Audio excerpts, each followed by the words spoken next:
അല്ല, ഉപതെരഞ്ഞെടുപ്പുകളെ സംബന്ധിച്ച് നമ്മൾ ഒരു വർഷം മാത്രമാണ് കാണുന്നത്. ചേലക്കരയിൽ 10,000 വോട്ടിന്റെ വ്യത്യാസം, ഭൂരിപക്ഷം അധികം വോട്ട് BJPക്ക് ലഭിച്ചു. വയനാട്ടിലും ഉജ്ജ്വലമായിട്ടുള്ള പ്രകടനം കാഴ്ചവെച്ചു. പാലക്കാട് അടിസ്ഥാന വോട്ട് ബാങ്ക് നിലനിർത്തി, പക്ഷേ പുതിയ വോട്ടുകളെ ആകർഷിക്കാൻ കഴിഞ്ഞില്ല. ഇവിടെ ഇപ്പോ പാലക്കാട് ഉപതെരഞ്ഞെടുപ്പ് മാത്രമാണ് എല്ലാ മാധ്യമങ്ങളും ആഘോഷത്തോടുകൂടി വിലയിരുത്തുന്നത്. മറ്റ് ഉപതെരഞ്ഞെടുപ്പുകളെ കുറിച്ചൊന്നും ഒരു വിലയിരുത്തലുമില്ല. അതിശക്തമായിട്ടുള്ള ഭരണവിരുദ്ധ വികാരം ഉണ്ടായിട്ടും ചേലക്കരയിൽ എന്തുകൊണ്ട് UDF ദയനീയമായി പരാജയപ്പെട്ടു? ഞങ്ങൾക്ക് 4,000 വോട്ട് പാലക്കാട് നഷ്ടപ്പെട്ടപ്പോൾ രമ്യ ഹരിദാസിന് എത്ര വോട്ട് ചേലക്കരയിൽ നഷ്ടപ്പെട്ടു എന്ന് ആരും തന്നെ ഇവിടെ ചർച്ചയാക്കുന്നില്ലല്ലോ. VD സതീശനും കോൺഗ്രസ് നേതാക്കൾക്കും ചേലക്കരയിലെ ഉപതെരഞ്ഞെടുപ്പ് പരാജയത്തിന്റെ ഉത്തരവാദിത്തം ഇല്ലേ? എല്ലാ കണ്ണുകളും പാലക്കാടേക്ക് മാത്രം എന്തുകൊണ്ടാണ് വരുന്നത്? പാലക്കാടിനെ സംബന്ധിച്ച് ഞാൻ ആദ്യമേ പറഞ്ഞിട്ടുണ്ട്, പാലക്കാട് ഉപതെരഞ്ഞെടുപ്പിനെ സംബന്ധിച്ച് ശരിയായ നിലയിൽ ഞങ്ങൾ വിലയിരുത്തും, ആവശ്യമായിട്ടുള്ള തിരുത്തലുകൾ ഉണ്ടാവും.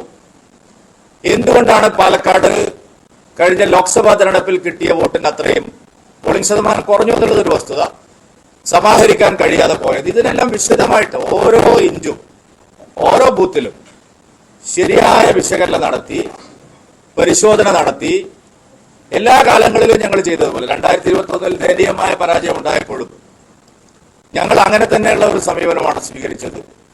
2021 2.5% വോട്ട് ഞങ്ങൾക്ക് നഷ്ടമായി. നേമത്ത് ഉണ്ടായിരുന്ന ഒരു സിറ്റിംഗ് സീറ്റ് ഞങ്ങൾക്ക് നഷ്ടമായി. പക്ഷെ ഞങ്ങൾ അവിടെ തളർന്നു പോയില്ല. അടിസ്ഥാന വോട്ട് നിലനിർത്തി, പക്ഷെ പുതിയ വോട്ടുകൾ ആകർഷിക്കാൻ കഴിഞ്ഞില്ല. പക്ഷെ ഞങ്ങൾ 2021 മെയ് മുതൽ 2024 മെയ് വരെയുള്ള കാലങ്ങളിൽ, ഏപ്രിൽ വരെയുള്ള കാലയളവിൽ തെറ്റുകൾ കണ്ടുപിടിച്ചു, ജനപിന്തുണ വർദ്ധിപ്പിക്കാൻ ആവശ്യമായിട്ടുള്ള നടപടികൾ എടുത്തു, ലോക്സഭാ തെരഞ്ഞെടുപ്പിനെ നേരിട്ടു, മുന്നോട്ട് പോയി. കേരളത്തിൽ ഇന്നേ വരെ ഒരു ഉപതെരഞ്ഞെടുപ്പിലും ശ്രീ O രാജഗോപാൽ മത്സരിച്ച നെയ്യാറ്റിൻകരയിലും അരുവിക്കരയിലും, ഇപ്പോൾ ചേലക്കരയിൽ ബാലകൃഷ്ണനും, ഇതിനു മുമ്പ് കോന്നി ഉപതെരഞ്ഞെടുപ്പിലും, അതിനു മുമ്പ് വടക്കാഞ്ചേരി ഉപതെരഞ്ഞെടുപ്പിലും ഒഴിച്ചാൽ, നിങ്ങളെല്ലാം കണക്കുകൾ പരിശോധിക്കുന്നതല്ലേ, എത്രയോ ഉപതെരഞ്ഞെടുപ്പുകൾ കേരളം കണ്ടിട്ട്, ആ 4 ഉപതെരഞ്ഞെടുപ്പുകൾ ഒഴിച്ചാൽ കേരളത്തിലെ ഒരു ബൈ ഇലക്ഷനിലും BJPക്ക് വോട്ട് ശതമാനം വർദ്ധിപ്പിക്കാൻ കഴിഞ്ഞിട്ടില്ല. പിറവം ഉപതെരഞ്ഞെടുപ്പിൽ 2,000 വോട്ടാണ് BJPക്ക് അന്ന് ലഭിച്ചത്. തൃക്കാക്കര ഉപതെരഞ്ഞെടുപ്പിൽ 10,000-ത്തോളം വോട്ടുകൾ മാത്രമാണ് ഞങ്ങൾ കിട്ടിയത്. അത് കഴിഞ്ഞ് പുതുപ്പള്ളി ഉപതെരഞ്ഞെടുപ്പ് വന്നു. ആ സമയത്ത് ഞങ്ങൾക്ക് പഴയ 19,000 നിലനിർത്താൻ കഴിഞ്ഞില്ല. ഇതെല്ലാം വസ്തുതകളാണ്. പക്ഷെ അപ്പോഴും പാലക്കാടിനെ സംബന്ധിച്ച് ഞങ്ങൾ കുറച്ചുകൂടി ഒരു മികച്ച പ്രകടനം കാഴ്ചവെക്കാൻ സാധിക്കും എന്നുള്ള നിലയിൽ തന്നെയാണ് ഞങ്ങൾ പ്രവർത്തിച്ചത്. ക്യാമ്പ് ചെയ്തെന്ന് പറഞ്ഞാൽ ഞാൻ പറയട്ടെ, ഞാൻ എന്നെ പറഞ്ഞിട്ട് നിങ്ങൾ ചോദിച്ചോളൂ. ഞാൻ ഇന്നിവിടെ എല്ലാം നിങ്ങൾക്ക് 3 ദിവസമായിട്ട് അലക്കിക്കൊണ്ടിരിക്കുകയാണല്ലോ. ഞാനിത് കേൾക്കാനായിട്ട് തന്നെ വന്നിരിക്കുന്നു. എല്ലാ തെരഞ്ഞെടുപ്പുകളിലും വിജയിക്കുമ്പോൾ ക്രെഡിറ്റ് മറ്റുള്ളവർക്കും, പരാജയപ്പെടുമ്പോൾ പ്രസിഡന്റിനുമാണ്, സ്വാഭാവികമാണല്ലോ. അത് ഞാനത് കേൾക്കാൻ വിധിക്കപ്പെട്ടവനാണ്. അതുകൊണ്ട് അതിലെനിക്ക് പരാതിയില്ല. പക്ഷെ ഞാൻ പറയുന്നത് നിങ്ങൾ കേൾക്കണം. പാലക്കാട് മാത്രമല്ല, ഞങ്ങൾ എല്ലാ സ്ഥലത്തും പ്രവർത്തിച്ചിട്ടുണ്ട്.